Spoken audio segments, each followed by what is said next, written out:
So karon alawa guys, naa day ni abot diri e-bike si Busing tagalagtang din ni. Ingon siya nga iya ko nang ilisan na yung flooring kay may slide lagi pasahero kay plate ra ba. Loy pasahero boss. Loy kay pasahero ay nanlog kayo. Danlog kay. O ni ato ning ilisan, ato ning butangan og checkered plate. Karon ato na nakating ka. Boss ang kuan. Tanga boss. Oh ni. Tanga. Plat bar na tumoy day. Plat bar. Ato na siya grade test para limpyo kita na. No, ni na kayo di kay hugaw limpyo. Katong kuan mo. Pwede naman tong building pero tayo mo lubyo. Limpyo kay. Anong thing? Bahay kaya niya.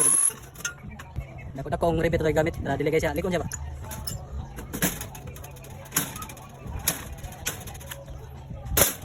Dagar man na nagtaod sa kanis. Flooring ato na itaw ng yang bangko sa tubangan. Si Busing datong sugo yung tilay. Dagar man na jud tagtaod sa flooring guys mo ni ato ni siyang giribit.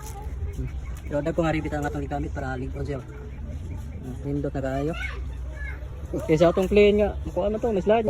Okay na boss? Okay na. Tagasa ka? Kalagtang. Lagtang.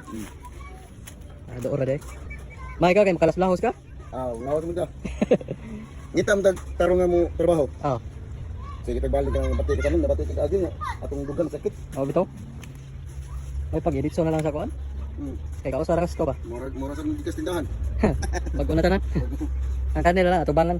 Sunod. Og bangko. Bangko.